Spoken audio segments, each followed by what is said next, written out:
Hello everyone, my name is Furlance and welcome to my channel. Thank you so much for tuning in. If you like my content, please do consider subscribing. Leave a like on the video, I would really appreciate that. Also leave any feedback or suggestions that you may have in the comment section below. And with that, let's jump into today's video. Now the thing that I wanted to talk about today for today's topic was going to be my TV review. Now I know that I've touched on this a couple of times in my previous videos, but I really wanted to make a fully fleshed out video in regards to my current TV that I bought not too long ago. So my current TV that I have is a Sony X900H Bravia, which I bought, I think at this point about 2.5 months ago almost. I bought it on Boxing Week, which is following it's a week that follows Christmas in Canada here. Usually has some very nice deals. Normally deals are better, in my personal experience in Canada, better than what you might get on Black Friday even at times. I have mentioned this in my previous videos, so I was looking for a TV for a long time. I want to say maybe since August of 2020. And I was watching a couple of YouTube channels trying to gauge what is the best TV available in 2020 for gaming and watching movies and stuff. So just an overall good TV for everything, right? And the channels that I was mostly watching were ratings.com, HDTV Test, Stop the FOMO, and they all had some very good suggestions, some good TVs that they would recommend. But I was I looked at other places, and Quantum TV was one channel that I came across. I know the guy sounds like a little bit of a spook. He doesn't really like any company or any new TV, but I think he has some legitimate concerns with some TVs. And they're worth listening to, because the one thing that he pointed out in his video is an issue with the X900H is absolutely an issue with the X900H. But as a pretext, I am coming from a higher 43-inch Full HD TV which I bought in 2014 for like 300 bucks Canadian. So I mean, my expectations or what I was actually getting from that TV was pretty low in that regard. And any new TV would have actually been a significant upgrade, but it did the job. I play games, I have a PS4, so that TV did its job. But when it came to buying a new TV, I really wanted to spend some time and money and consider my options and really buy something that would last me a good number of years and would actually be an amazing TV. So in my considerations, mostly I considered the TCL 6 series. But there was a couple of issues that that came early on that I discovered after watching a couple of channels and their reviews. The Black Crush on TCL was a consistent issue that came up in all the reviews. Also the fact that there's inconsistency in quality control. There's a thing called panel lottery, so I mean you could get lucky with the TVs, or you could actually end up getting a very bad panel with very bad quality and stuff, and I just didn't want to go through that.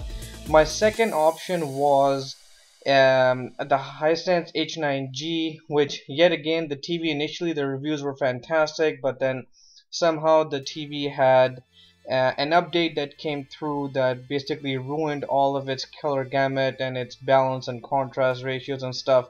So I didn't really consider it, even though if I wanted to. The problem with the Hisense H9G was that it wasn't even available in Canada. I know that they were having issues in having that TV available in stock in the States even, but in Canada it was just outright not even available. Because I know it's a bright TV, the colors were fantastic on it and everything, and a lot of people did recommend it, but I just couldn't find the TV in Canada. Sony was always going to be an expensive ordeal for me, but in Canada the 55-inch version was $1,300. It was being marketed as a PS5 ready TV, and I've always been a fan of the Bravia series, so if I always thought that if I could afford a TV, I would definitely get a Sony. So when I got the chance, I bought it on Boxing Day. Like I said, the TV normally was being sold at $1,300 Canadian, but Boxing Week sale, which is from like I said, December 26th till January 1st or so. It was available for $1,000 here at Best Buy in Canada. I ordered the TV and I gotta be honest, I love it. Now I'll go through in depth on my review of the TV, what I think of it. I've had it for a couple of months now, but I was thinking that, you know, if I'm going to make this video, I'll probably go through the spec sheet of the TV as well, and kind of give you guys an idea if you want to see what my views are on it, what features does the TV come with, and what it consists of. Definitely something you guys can consider, especially if you're a gamer like myself. If you're interested in getting the newer console, which, Jesus man, maybe I ought to make a video on that as well. I mean, you can barely find these consoles. It's been like 5-6 months down the road after launch, and I still can't find a PS5 or an Xbox, and it's a pretty sad situation. I am thinking I'm probably gonna make a video on this. I know there's been this whole scalper situation as well, and you know how the scalpers are using bots and stuff to buy consoles. It's pretty sad. But staying on the topic of the TV itself, I mean, it was a budget thing for me mostly in this regard. So when the TV came about, I just wanted to jump on the opportunity. So going through some specs of the TV here, I'm gonna throw the specs on the video as well for you guys to follow through. So 55-inch 4K Ultra HD. It's an LED TV, not the quantum dot technology that I know TCL has. High dynamic range, Dolby Vision, HDR10. It doesn't come with VRR and ALM, which is a bit of a sad thing, but you know. Moving on, 4 HDMI ports. They are 2.1, so the panel is 4K 120, which is a very big thing if you're a gamer. 3 USB ports, Wi-Fi, Bluetooth, which is the Bluetooth is perfect. I love having that. Does come with Android TV, so a very nice feature. The TV is very responsive. The home screen is very responsive. And like you see here in this screen, 4K 120 Hz, very important. Not saying that the new consoles will have games running natively in 4K with 120 FPS frames per second, but 4K 60 gaming should be absolutely no problem on this TV with the new console. So like, you know, absolutely a spot on TV. I think it's knock out of the park for me.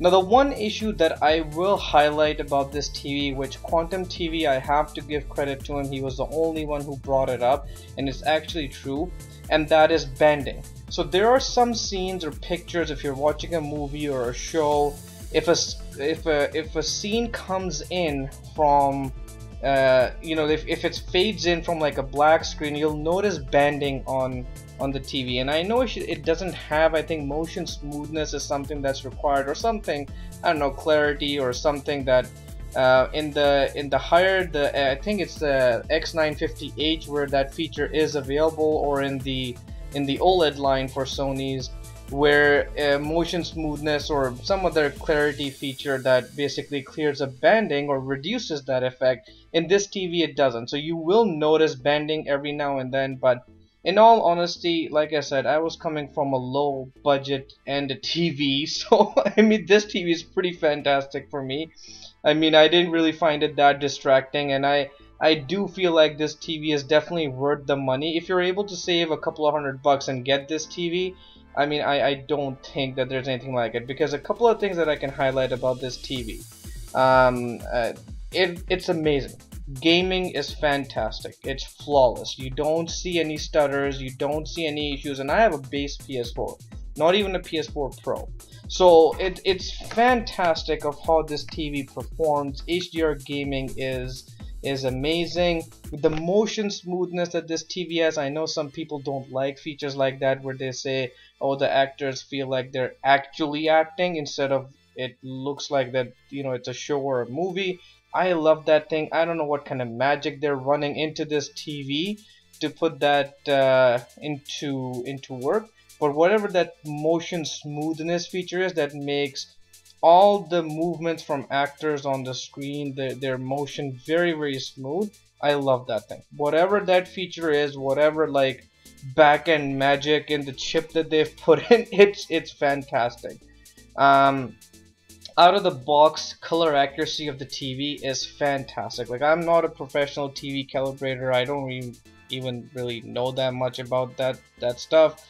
I don't have the professional tools, so I just play around with the settings until they seem good to me. So out of the box, the colors look fantastic. I think it needs very little work for it to get to a point where you would love it, and that's just like regular, you know, adjust brightness and motion smoothness and black contrast and you know, clarity and all that stuff, and it does a perfect job. Like the TV out of the box is perfect. If you're just getting it for regular day-to-day watching your cable you know, shows and stuff, it's fantastic. For gaming, I think HDR you might need to calibrate a little bit, but apart from that, it's amazing.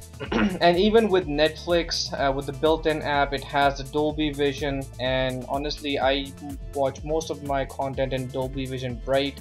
I think it's amazing. HDR viewing, I know HDR is a little bit darker on some TVs. On this TV, depends on the content that you're watching.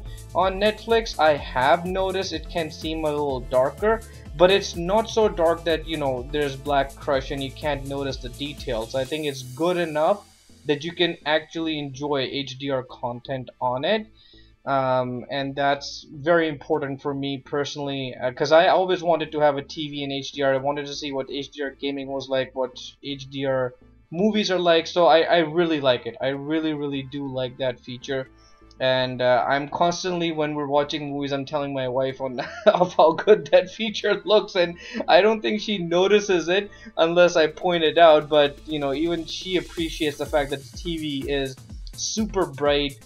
It's very colorful. It like the colors are popping out of screen. It's amazing on how inky black the black levels are, and how beautiful that makes other colors look. Like how, you know, like how you could say that the colors pop out of screen on this TV, and that's what makes it amazing. So like I mentioned, normally this TV would go for around $1,300 in Canada. I bought it from $999 Canadian dollars, and I think US would be around $700 or $750. I think it's a fantastic price for a 55-inch Sony X900H. If you do get a chance, definitely consider this. Now going over in some of the nitty-gritty parts of it, like I said already, out of the box color accuracy is fantastic. I love it. I don't really feel like that I need professional calibration. I mean, you can get that done if you're that fanatic about that stuff. I'm not, but I think it looks fantastic already. It's a huge upgrade from my higher 43-inch full HD TV, so I have no complaints at all. But going to the brightness part of it, so I think it has 500 nits peak brightness in SDR, 700 nits peak brightness in HDR. Which some people say for HDR it's low, it should be around 900 or 1000. But me personally, honestly, I think it's pretty bright. At times it's so bright that I have to actually turn the brightness down, because my wife is like, she's gonna get a headache or migraine from it, especially when a white screen comes in or it fades to white or anything like that. So, you know, and moving on, the black levels on this TV, honestly, they are, if not perfect, I wouldn't say that they're OLED, but they are so darn good that you can clearly see that, or you can easily get confused and state that, oh, maybe the pixels aren't even on. That's how black the black levels are. Like when you're watching a movie and the black bars above and below the video itself, they are absolutely black. So excellent black levels. Gray uniformity is excellent. I think that looks fantastic as well. The quality of the TV, I mean, I don't know like how much panel lottery you know, plays a role in a TV like this, but I think that looks perfect. For me personally, the next two things, viewing angles and reflections, don't really have any issue. I only watch TV. I only have one couch in front of it, so it's direct viewing at a direct angle. So side viewing isn't an issue for me, so I couldn't really comment on it, but from what I've seen, it's pretty acceptable as well. But from the front, it's a fantastic TV. Yet again, not OLED quality from side viewing at all, but pretty good enough if this is the budget and this is the type of TV that you're looking for. And then out of the box accuracy, like I said, is amazing. So if you're someone who just wants to buy a TV, just take it out of its box, just put it on, and get it going. It's fantastic. I love the Bluetooth features on it as well, so a TV that I would highly recommend. Yet again, if you have any questions in this regard, or want to follow up with me as to what I think, if you have any suggestions, if any tests I should do, I'll try and do some maybe more videos on this topic of what my TV research brought me. But definitely leave a like, comment, and share. Leave any feedback in the comment section below, and if you have any suggestions, leave those as well, and I'll see you guys next time. Take care, guys. Bye.